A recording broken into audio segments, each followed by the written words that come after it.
आपको टेंस के बारे में बताया था। टेंस के बारे में जानकारी दिए थे ना। टेंस से आप लोग पहले से परिचित हैं। टेंस जैसा कि जानते हैं, टेंस का मतलब होता है काल या समय या टाइम। तो आज हम प्रेजेंट टेंस के प्रेजेंट इंडेफिनिट टेंस को पढ़ेंगे। तो प्रेजेंट इंडेफिनिट टेंस का मतलब होता है कि वर्तमान अनिश्चित काल। तो इसमें सबसे पहले कोई भी टेंस पढ़ने से पहले उसके बारे में परिचय लेना जरूरी होता है। किसी टेंस से परिचित होंगे तभी तो हम उसका ट्रांसलेशन या अनुवाद बना सकते हैं। तो प्रेजेंट इंडेफिनिट टेंस की पहचान क्या होती है कि जो हिंदी के वाक्य बोले जाते हैं, तो जिन हिंदी वाक्यों के अंत में ता है, पी है, ते है या ती हूँ या ता हूँ, इस तरह के शब्द आते हैं अगर लास्ट में हिंदी शब्दों के, तो क्या होते हैं? प्रेजेंट इंडेफिनिट टेंस होते हैं। इतना तो समझ में आ गया ना। अब बात आती है कि अनुवाद बनाने के नियम क्या है। तो इस नियम में आपको एक छोटा सा सूत्र लिखवाए हैं, इससे समझने का प्रयास करेंगे। सबसे पहले हम क्या लिखते हैं? सब्जेक्ट लिखते हैं। सब्जेक्ट आप लोग समझते हैं, सब्जेक्ट का मतलब होता है कर्ता। सब्जेक्ट का मतलब होता है कर्ता। कर्ता मतलब कि काम करने वाला। किसी वाक्य में जो काम करने वाला होता है, वाक्य का जो प्रधान होता है, वाक्य का जो मुखिया होता है, वही तो कर्ता होता है। जैसे यहाँ पर सोहन घर जाता है लिखे है ना, तो इस वाक्य में घर जाने का काम कौन करेगा? सोहन करेगा। यानी वाक्य का प्रधान, वाक्य का मुखिया सोहन है। तो यहाँ पर सोहन क्या हो जाएगा? सब्जेक्ट हो जाएगा। क्या हो जाएगा? सब्जेक्ट हो जाएगा, जिसको हम क्या बोलते हैं? कर्ता बोलते हैं। क्या बोलते हैं? कर्ता बोलते हैं। तो सबसे पहले हम कर्ता लिखते हैं, उसके बाद आता है वर्ब। वर्ब का मतलब होता है क्रिया।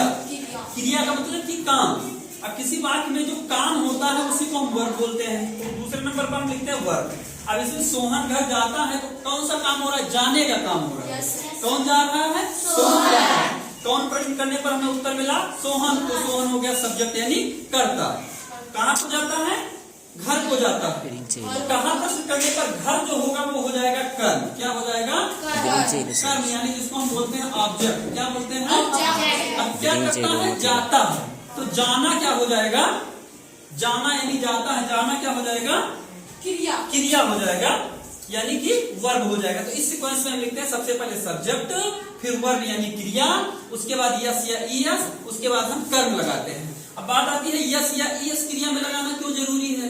जैसा कि हम जानते हैं कि जितनी क्रियाएं हैं वो बहुवचन हैं। अब क्रियाओं को कर्ता के हिसाब से बनाने के लिए उसमें यस या ईएस जोड़ना या नहीं जोड़ना, ये हमको डिसाइड करना है। अगर कर्ता, यहाँ पर देखेंगे, यहाँ पर लिखा हुआ है कि he she it this, he she it this that, या जो सिंगुलर नंबर है या एक वचन करता है, ही सी इट दिस है या सिंगुलर नंबर है या एक वचन करता है, तो उसमें हम क्या करेंगे? क्रियाओं में यस या ईएस लगाएंगे। क्यों लगाएंगे? क्योंकि यहाँ पर कर्ता एक वचन का है और क्रिया बहुवचन की है, तो हमारा ट्रांसलेशन सही नहीं बन पाएगा। इसलिए क्या करेंगे? इसके हिसाब से, यानी सब्जेक्ट के हिसाब से हमको क्रिया को करना होगा। सब्जेक्ट एक वचन का है तो क्रिया भी एक वचन की लगानी होगी। सब्जेक्ट अगर बहुवचन का है तो क्रिया में हमको यस या यस नहीं लगाना है। तो सोहन है, सोहन एक वचन का है, तो सबसे पहले हम क्या लिखते हैं? सोहन। क्या लिखते हैं? सोहन। अब उसके बाद आता है जाना, यानी कि वर्ब। जाने की अंग्रेजी क्या होती है? गो। क्या होती है? गो। तो सोहन एक वचन है ना, सिंगुलर नंबर है ना, तो क्रिया को सिंगुलर नंबर यानी एक वचन बनाने के लिए इसमें हम क्या करेंगे? ईएस जोड़ देते हैं। तो हम यहाँ पर क्या जोड़ देते हैं? ईएस जोड़ देते हैं। सोहन गोज, सोहन जाता है। अब बात आती है कहाँ? घर। घर यानी ऑब्जेक्ट, यानी कि कर्म।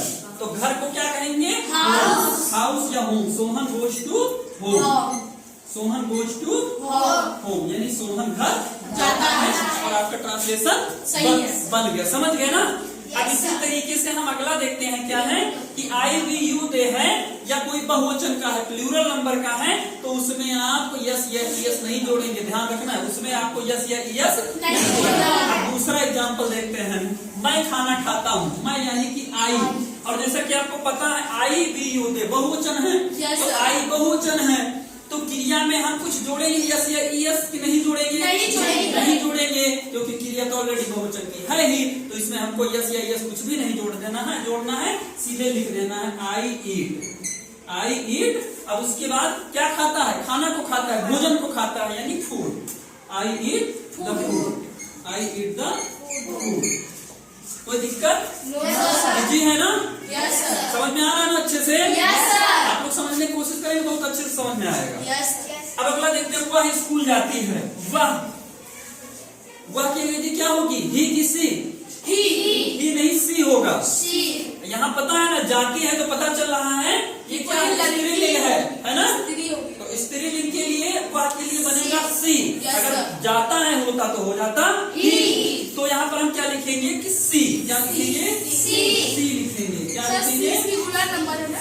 हाँ, सी सिंगुलर नंबर है। यहाँ पे हम देखो लिखा है ना कि he she it this that, ये सब सिंगुलर नंबर। पता चल गया सिंगुलर नंबर। अब सिंगुलर नंबर है तो भाई क्रिया में यस या ईएस जोड़ना पड़ेगा, क्योंकि भाई ये सिंगुलर नंबर है तो क्रिया को भी सिंगुलर नंबर एक वचन बनाना पड़ेगा। जाने की अंग्रेजी क्या होती है? अब इसमें हम ईएस जोड़ देंगे, गोज। अब कहाँ को जाती है? स्कूल को जाती है, तो टू स्कूल। कहाँ को जाती है? स्कूल को जाती है, तो टू स्कूल। बन गया ट्रांसलेशन? जी है ना? कोई समस्या? चलिए आगे देखते हैं। वे बाजार जाते हैं। वे को हम क्या बोलते हैं? दे बोलते हैं ना। हमने इससे भी लिखवाया था ना, आई वी यू दे, ये प्लूरल नंबर में आते हैं। I we you they plural number में है ना, बहुवचन में है ना। पीछे समझ में आ रहा है ना? तो दे, वे यानी कि दे, वे यानी कि जो कि है बहुवचन। अब बहुवचन में हमको क्रिया में यस या यस नहीं जोड़ना है, तो जाते हैं यानी कि गो। यस यस जोड़ेंगे? नहीं जोड़ेंगे? नहीं जोड़ेंगे, क्योंकि ये ऑलरेडी बहुवचन है। दे गो टू मार्केट। कहाँ को जाते हैं? मार्केट। अब यहाँ देखेंगे ना, दे हो गया सब्जेक्ट, गो यानी वर्ब यानी क्रिया, मार्केट यानी ऑब्जेक्ट यानी कर। समझ में आ गया? अब एक महत्वपूर्ण, सबसे महत्वपूर्ण बात ध्यान दीजिएगा, बहुत महत्वपूर्ण है, जो कि अधिकांश बच्चे गलती करते हैं। अब यहाँ हु है ये देख करके इजेमार का प्रयोग कर देते हैं, बनाते हैं, भूल जाते हैं कि प्रेजेंट इंडेफिनिट टेंस का।